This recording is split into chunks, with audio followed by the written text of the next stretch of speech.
Welcome to the Aligned Leader podcast. Our guest today is Jade Terreberry. Jade is a senior director of strategic planning and a host of the hit podcast For the Road Forward for Cox Automotive, with a focus on their consumer brands Auto Trader and Kelley Blue Book.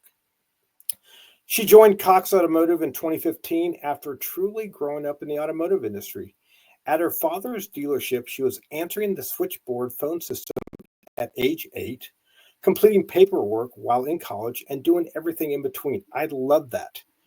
With deep firsthand knowledge of the end-to-end dealership business and having spent much of her life and career working in the dealership and automotive industry, her focus is helping dealers solve the challenges of the business today and plan for the future. Welcome, Jade. Glad to have you on the podcast today. Thanks, Nick. I'm so glad to be here with you. Awesome. Let's get started. There's so much I want to talk to you about. So tell me, growing up in your father's automotive business, answering the phones at 8, I mean, that's pretty impressive. I couldn't do that. I know that. But then taking this and making a career out of it, tell me a little bit about what your thought process was and why you are still doing that.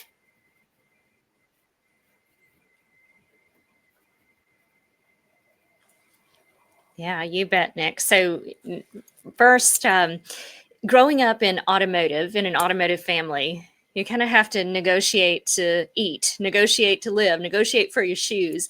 I feel like sales, leadership, automotive has been in my blood since I can remember. And so after college, I knew I wanted to be in sales and leadership and something entrepreneurial, and I knew I wanted to have nothing to do with the car business. And I spent a handful of years in real estate and commercial finance and owned my own businesses. And then, as we always do when automotive is a part of us, I came back into it. And so I finished my time in the automotive business as an operations leader and director of a 17 dealership group in Tennessee, Virginia, and North Carolina.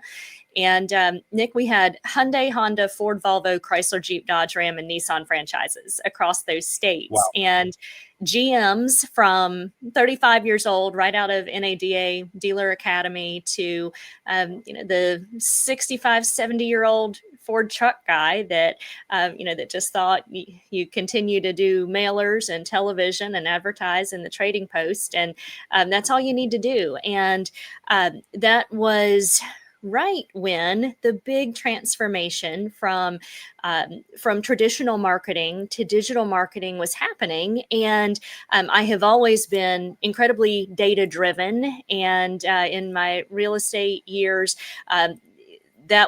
real estate's a little bit of ahead of automotive in digital advertising and marketing. And so much like how in automotive we think about pump in, pump out, how many consumers you have from coming outside of market in. But in real estate, I had grown those businesses over a decade when the digital transformation was just happening, pulling from all over the country and out of state. And so I brought that into automotive. But what I realized very quickly was that as technology and data took hold, that small and mid-size groups needed tools and technology and data that was simple and easy to use, or they were going to get squeezed out by some of those large and new form and hybrid and publicly traded players out there that were really making acquisitions a little over a decade ago. And so that's when I came over to the Cox automotive side, because I thought I could do more to really transform the industry and create a playing field for all of those operators that were willing to operationally adopt the digital transformation that was absolutely inevitable in the automotive space to meet consumers' needs and expectations. So here we are 10 years later. Cool. And I'm with you. I always remember, you want to buy a car, you go to a car dealership, but we don't do that at all anymore. I mean, there obviously dealerships still exist, but the online presence. And I remember in 2008, I was in Iraq and I bought a new car online, and I thought, Man, that's kind of crazy. Sight unseen, but everything was there, and I didn't need to talk to another human. I could do everything, and then, I got updates when, hey, your car's ready to be picked up, and so I returned back to the United States and went to the dealership, and the dealer said, "Well, here's your car. Here's what you ordered," and I was like, "Wow, that's not at all what I would have ever expected." And today it's gone even further. So that's pretty interesting. And who would have ever thought that we would be ordering cars online or be doing all this research? And I mean, Kelly Blue Book has been around forever, right? But it's just the business is quite interesting the way it has transformed. That's pretty neat. Tell me a little bit about what the achievement you're most proud of. Well, I set out on this mission here with Cox 10 years ago, as I said, to really transform the way every dealer uses data to decision make, to understand their market share, and to adopt technology. But more importantly than that, you and I have talked a little bit here over the last couple of days about podcasting and connecting the industry. And, I think being able to not only drive the data and technology pieces of our business, but even with this digital transformation, to be a part of helping connect the consumer experience to the dealership experience to the profitability flywheel that is quite frankly necessary for manufacturers all the way through to dealers, but being able to speak to the industry and to help connect the dots and close some of these gaps, because there is just, we can, in every industry now, and we see with AI the transformation that is happening. And we often say at Cox Automotive, data is our superpower. We have these trillions of vehicle signals and market signals and consumer signals that we collect on an annual basis. But taking all of that and getting it to a place of consumability for our dealers and our manufacturers and our lender partners and all of those near endemic partners to automotive, that then create this connection that actually makes the consumer experience better. I think it's the most rewarding part of it, and realizing through all of that transformation and technology that is powering it, that my goodness, this is still a people business, which is one of the reasons why when you said, "Hey, do you want to be on the Aligned Leader podcast?" I said yes, because we sometimes forget, as focused as we all are right now on the technology aspects of this business. Like any business, people are still craving that human connection, to see it, touch it, feel it. And even though they want to do, depending on the age segment, 70%, 80%, 90% of the steps of the sale online, the parts that created friction for so many years, the hassle and haggle and negotiation and game playing that people didn't like about the car business, we've Yeah. kind of taken that piece out. And we're using data to inform the consumer, to be a partner as they are moving through their purchase journey, taking the friction away, making this really simple online to in-store connectivity. But it's really creating a business win-win-win with the people and the enthusiasm and the energy and the positive pieces of the experience at the core of that. And I believe I am and hope I remain right on the cutting edge of how we're piecing all of those parts together to find that win-win, which is not a really common thing in the world these days, where every party to the transaction and the deal is really benefiting from the efficiencies and the positivity that's coming out of all of this. I've got so many more questions. I want to ask you. You mentioned AI. How is? I mean, I use AI all the time, but I would never consider in my business where a candidate would actually be interviewed by an AI agent. You know, I, that's just not something that I'm comfortable with, and if somebody were to do that with me, I'd be like, yeah, I'm pretty much turned off about that. But beyond all of the power that AI has, you're not doing that either, right? It's still a matter of, hey, the AI is informing, but you're not having an AI agent talk to a human and then coming into the store and actually talk to a real human, correct? Yes, that's exactly right. What consumers want today, they want that, it sounds like a buzzy buzzword, but that omni-channel experience. But the truth really is, um, like you said, you were overseas and you were able to go online, enter information. But what consumers want is the ability to start and stop on their Right, own schedule at their own pace anywhere anytime, and that's whether that's the manufacturer's website, the dealership's website, behind their user authenticated lender or bank's website. But they want to be able to pick right up exactly where they left off without re-entering information. The days of calling a dealership and asking if the vehicle is still in stock, and the dealership trying to set an appointment and get them into the store as the only objective is no longer okay. The consumer wants that really relevant, database specific answer to their question, and then to seamlessly transition online to in store without having to redo any of the work and to feel like they're buying, not being sold.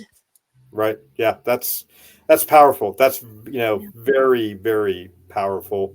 And like I said, I would have never imagine that, hey, someday this is the way we're going to buy. I mean, I know Carvana is not one of your brands, but the idea of a car vending machine, just that idea of, hey, I have complete control, and like you said, I can start and stop whenever I want. I don't have to be pressured by, I'm in a dealership and it's, hey, we're negotiating, or I truly have not made up my mind. I don't have to worry about all of that if I don't want to. I mean, there are people. My brother would still rather go into a dealership and haggle. Yep. I don't know why, but he would still prefer to do that. But to me, it's like, hey, I want to buy on my terms, and Yep. so I love the idea that, hey, that's all possible, and that is really, that's the way we buy cars today.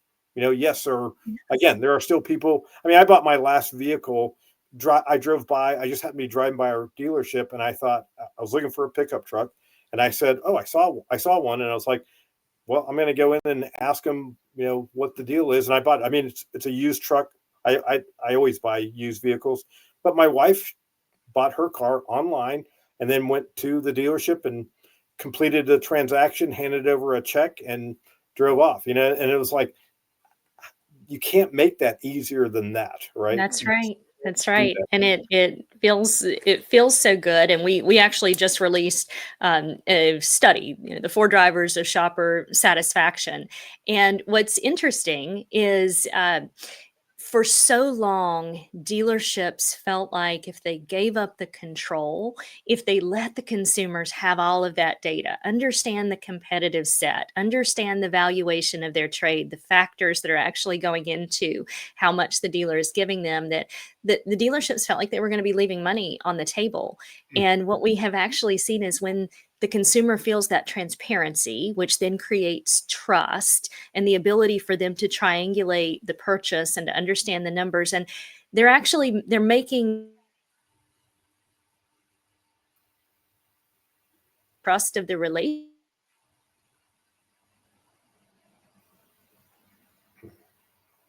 where we have come, and that it it makes the numbers work for the dealership and for the consumer and for the manufacturer. I mean, margin compression is a very real thing in all of our businesses, and the roles of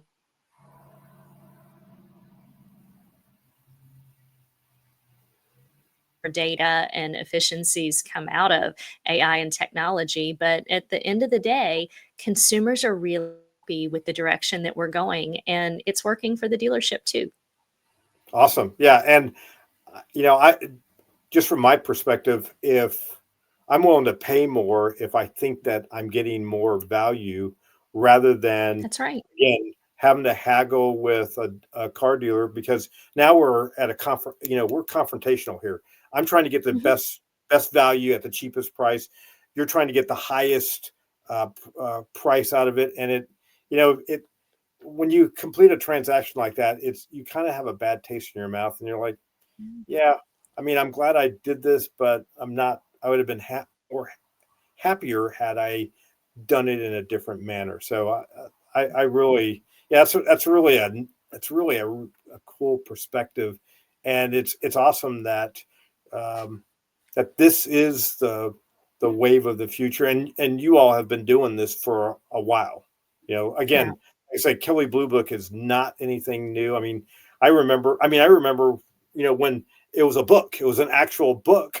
That's how Hmm. long ago. And then Auto Trader, I've known Auto Trader, the Auto Trader brand for a very long period of time as well. So that's really cool. And I know Cox has a bunch of other brands. I want to switch over and talk a little bit about Cox Automotive. Yeah. Um, I saw on LinkedIn 10,000 plus employees.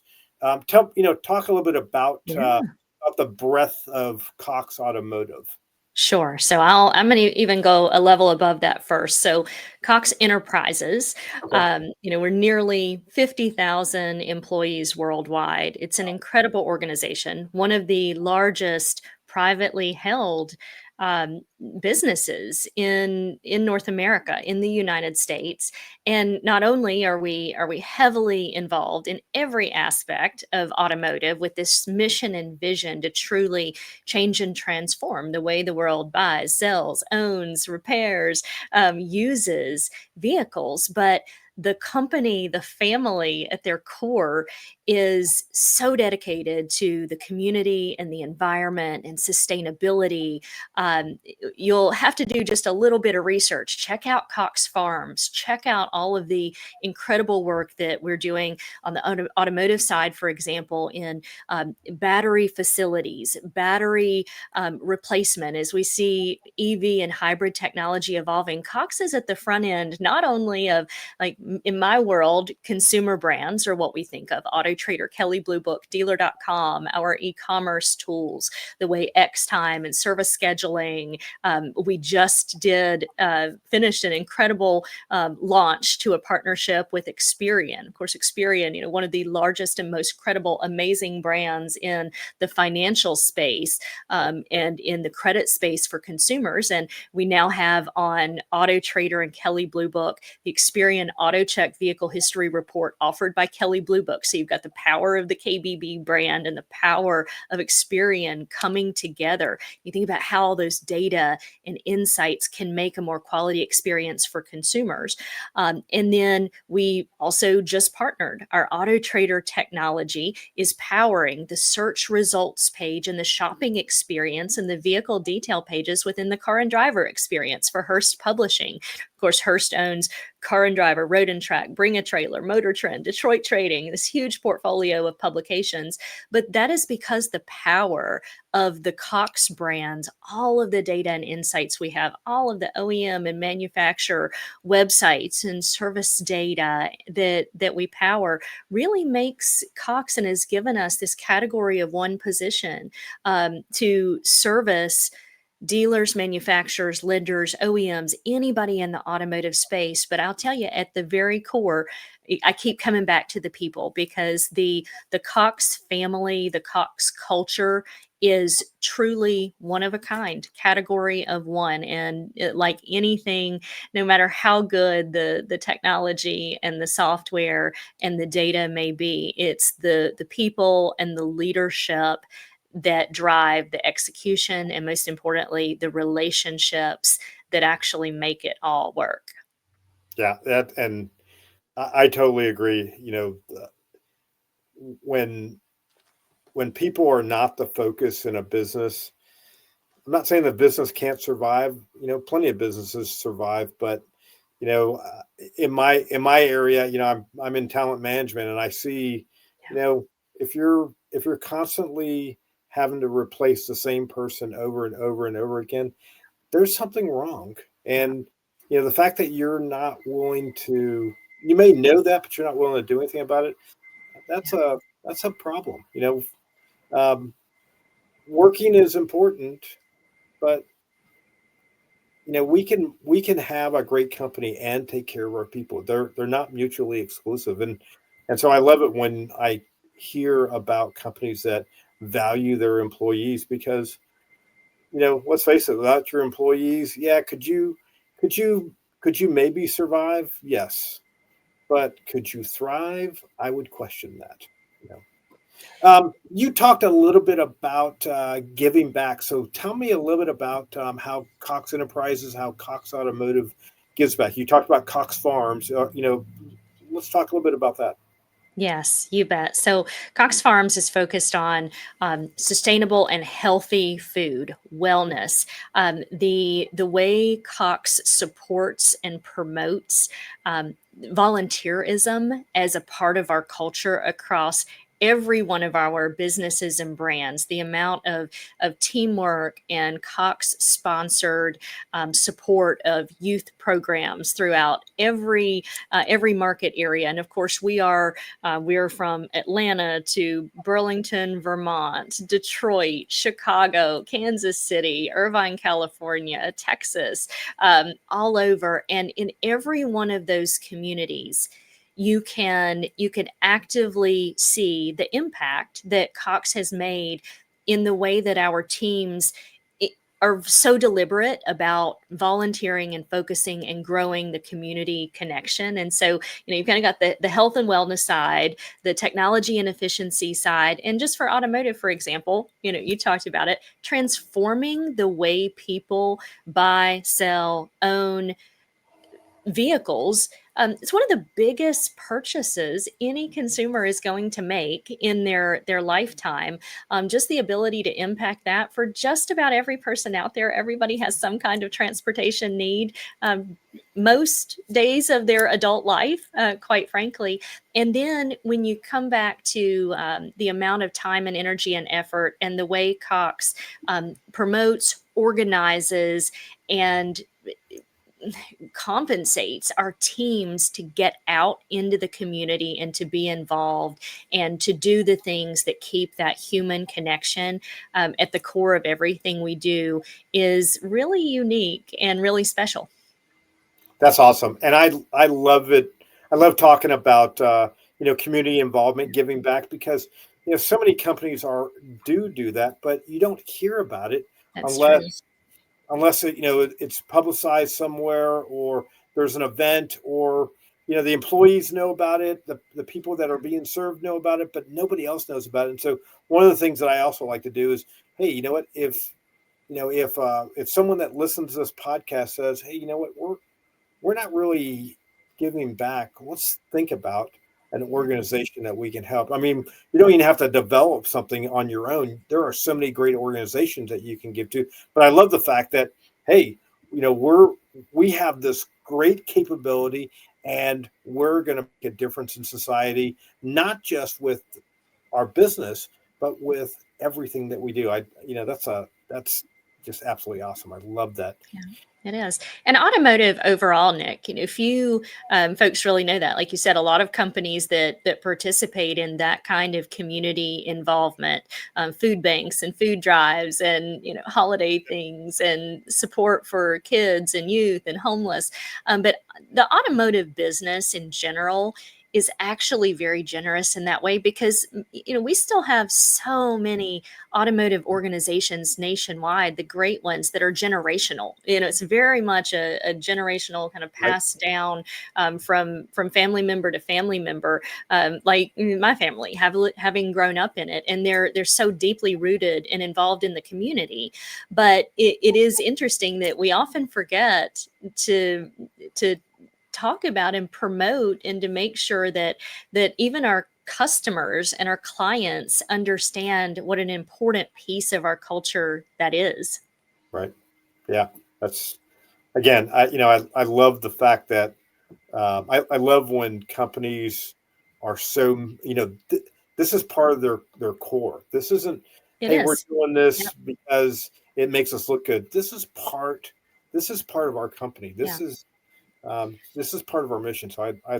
love the Well, fact. that kind of giving and loving and connectivity culture, it's Yeah. contagious. And, and I think people who are happy in their work, they love their work, they love what they do, they feel rewarded and fulfilled, not just financially, but um, personally, because of all of that connectivity and goodness associated with it. That's where retention comes from. And you mentioned it. Turnover is such a challenge for so many businesses. And Cox is a retention rock star because of that incredible culture they have built. And retention in general is one of the biggest costs to our automotive dealers. And so we're really doing a lot as well to help our dealers and our clients um, overhaul and evolve the culture within a dealership to start solving that retention and turnover challenge that costs our dealers so much money. It's a big piece of the transformation you're also going to see in the industry over the next handful of years. Awesome. And I was just going to ask about retention. You've addressed retention. What about actually finding talent? Is that has that become a challenge for Cox Automotive, or is that something that, hey, we've figured it out, we know how to do it, we're working on the retention piece, so overall we're balanced, or is that something that that you're still finding challenging? And what are some of those challenges if you have those challenges?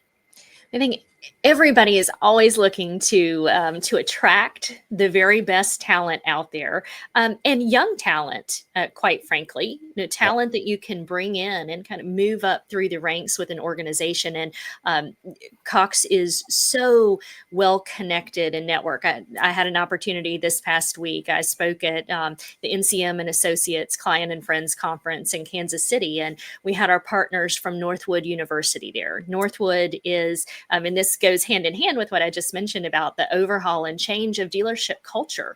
Um, Being an automotive dealer, starting in a dealership in what used to be maybe a role that wasn't viewed like it's viewed today as an automotive technician, a service manager, a sales consultant, a product consultant.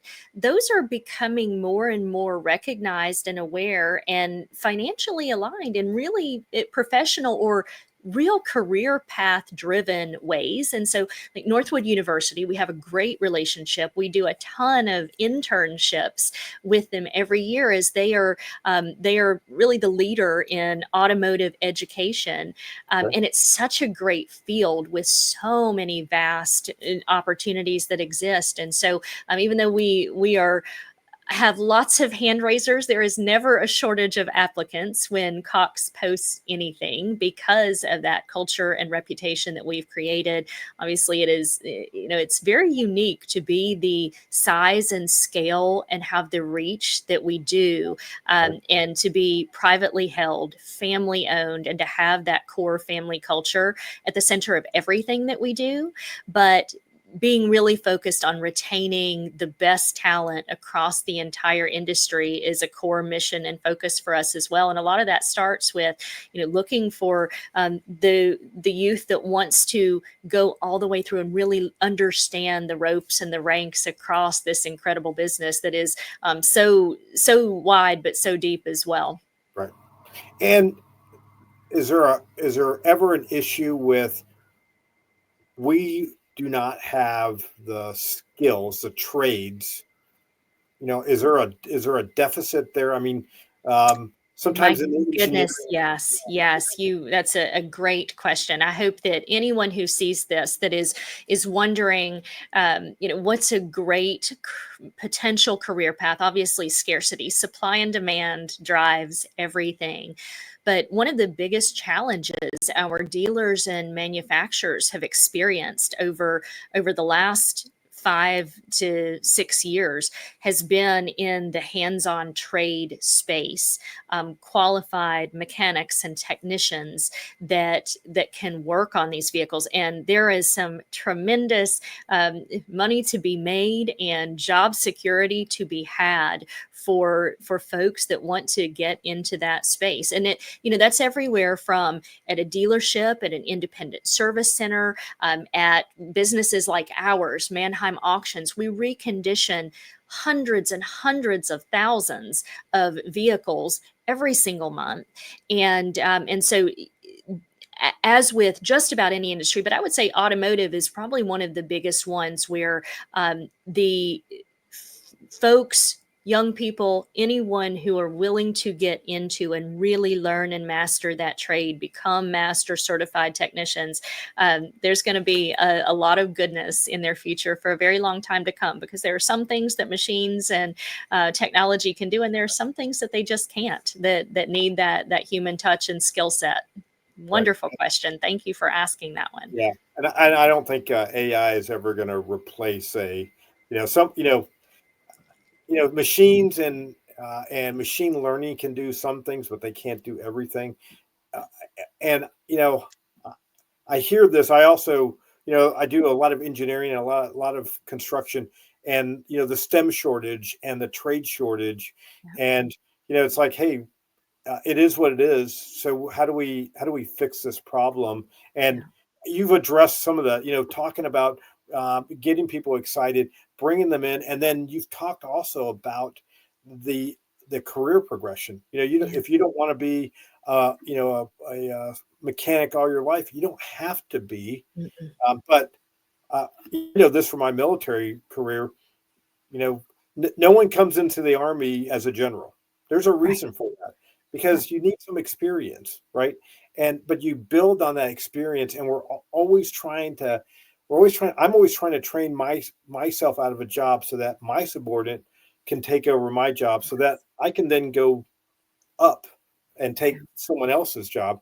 And it sounds like that's very important to Cox, because, hey, yeah, one, we're a huge organization, and we need the people, and we want to keep the best people. And you also talked a little bit about the cost of retention. Yeah. Absolutely.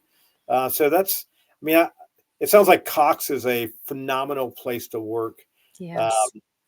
and I'll be honest with you, I was unaware of the connectivity of all your brands until I went on your website, and I was like, oh wow! I mean, this is not just like you said, not just an automotive organization. It's huge, it's massive, Mm-hmm. and I love all of the things that Cox does outside of just running a business.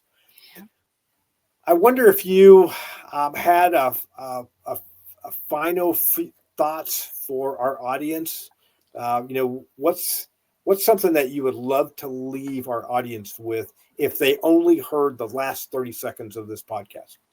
Yeah, I would say as the world transforms around us, as change is the only constant, and as we think about the way technology and data and AI are transforming everything we do not forget that what makes us all tick is that people connection. And, as leaders, and I say this to our dealers all the time, helping our people understand their role within the organization, their seat on the bus, that all of these technology things happening around them are to drive efficiencies and effectiveness and improve the experience and connectivity.